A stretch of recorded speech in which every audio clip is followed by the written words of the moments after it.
This got published before my mother died. I don't think that I was fully thinking clearly. Like, I tried to put that on, to delegate that to other people to read my book and like give me feedback, what needs to be changed and whatever else.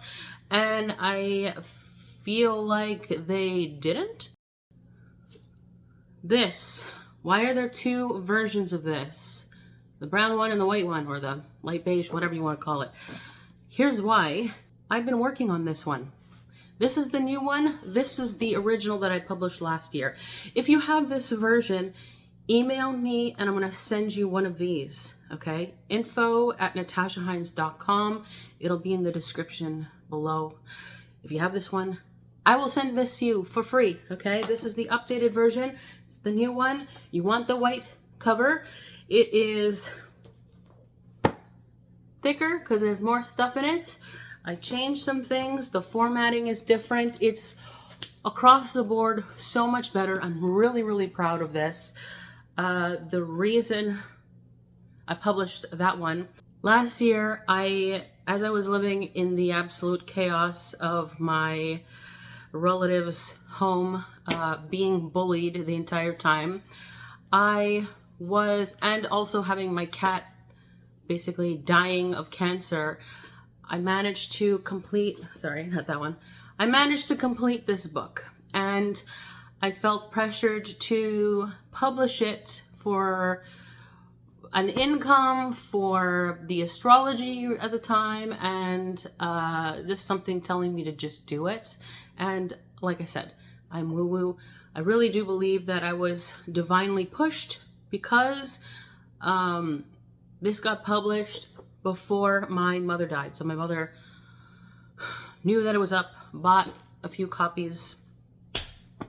I feel like that was part of the process. I can get really deep in that because you guys know I talk about how my mother was abusive to me and all of that. So why would I want her to buy the book? Well, I didn't, but I just feel like it was divinely orchestrated for that purpose, that I would get the book out before she died. I don't fully understand it, but maybe it was her own, like, I don't think she was an evil person. I think that she was in a lot of pain from her own trauma growing up, and tried to control and manipulate the outside world to cope with what she was dealing with within her. And maybe at least on a soul level, needed to witness me publishing that book because she knew that she was going to die. Like, not because of an illness or anything, but the way that she was acting, she knew that she was going to die. She had conversations with other people. Multiple people have told me this, about how she was talking for like the last 6 months of her life. She knew that it was going to happen. Part of me knew that it was going to happen. That's why I made certain decisions last summer and why I came back here. It's just, I truly feel like our souls know what's going on, even if our conscious mind doesn't know what's going on. So anyways, I published this book. And also another thing is that the fact that I published it, if I hadn't published it, then there's always that aspect of like, you could just procrastinate forever and ever, right? But anyways, I got it out. So then I had everything happened with my cousin, and in the original book, I thanked him in the beginning, and whatever, in the thank yous, I thanked him. And so I was like, okay, well, you know what? I'm going to take that out. When I took it out, I'm like, you know what? I'm going to reread this book. And I reread it. And I'm like, you know what? I need to change some things. And I changed a bunch of things. And I realized that because of the stress that I was under at the time, my cat dying and the bullying and everything else, I don't think that I was fully thinking clearly, so that there were things in the book that I missed, that I wouldn't have missed, well, that I didn't miss this year when I reread it. And I had also had other people try to, like, I tried to put that on to someone else, like to delegate that to other people to read my book and like give me feedback, what needs to be changed and whatever else. And I feel like they didn't. And for a variety of reasons, but yeah, I feel like they didn't. But So that's why I just really needed to make changes. But this one, so much better. Please, please, if you got the other one, please just email me. I will get you a copy of this. Burn the other one. And if you have the Kindle version, you can update it. There's a setting that you can change to get downloads of updated versions of your books. But I think that if you have highlighted stuff and made notes in your Kindle and stuff, that it might delete those notes and highlighted stuff. Like it'll just refresh the whole book. So that's something to consider. But so much better.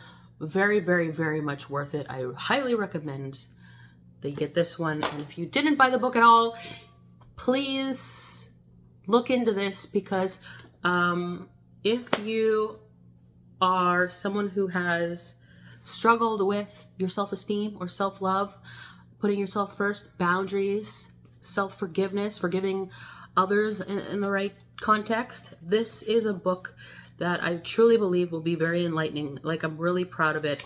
I have come very, very far, and these are the teachings of someone who was a shell of a person. I can't even say a shell of myself. I, in a nutshell, grew up very, very, very, very, very, very insecure. I grew up with 2 narcissistic parents, with a very toxic family across the board.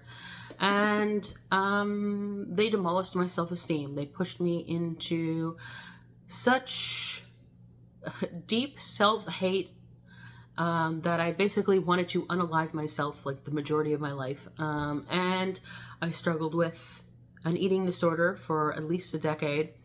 I had substance addictions, if you know what I mean. And I dated abusers, like the works. I had like zero self-love, self-respect, boundaries. I had no boundaries. I was so badly manipulated and taken advantage of for a lot of my life because I just couldn't stand up for myself. Extremely codependent. The works. And I pulled myself out of it. I believe that was my strength. That was my special talent, or one of my special talents coming into this lifetime, was my ability to pull myself out of that and to teach myself to love myself and teach myself to stand up for myself, respect myself, have boundaries, not tolerate people's crap. And this book tells you in as much detail as I could fit in this book of how to do that for yourself. So, if you're struggling with self-love, self-respect, boundaries, any of those things, if you have body dysmorphia or an eating disorder or addictions, things like that, you may want to consider this. Codependency, if you constantly find yourself in toxic relationships, this book, guys. I have been hiding this for months. This is not one of those, oh, I've been hiding this from you guys. Surprise, here's my big launch. I have been hiding this from my family because they didn't want me writing it. When I told my family on the holidays, or I told a couple family members on the holidays that I wrote this book, they had mixed responses to it. Some people rolled their eyes at me and then pretended like I never told them that. And then later on got very upset with me for, being alive. And others seemed very supportive, only to be very passive-aggressive and give me these passive-aggressive weird digs and comments and things like that. And this is not my first book. Somewhere around like 2012, I wrote a book, and when I told my family I wrote a book, they rolled their eyes, scoffed at me, pretended I never said anything, just like ignored the fact that I wrote a book. Like, hey, I wrote a book, guys. And then no one ever brings it up again. And then also repeating over and over again, you're a loser, you'll never do anything in life, you'll never accomplish anything, you can't survive on your own, kind of thing. That kind of brainwashing.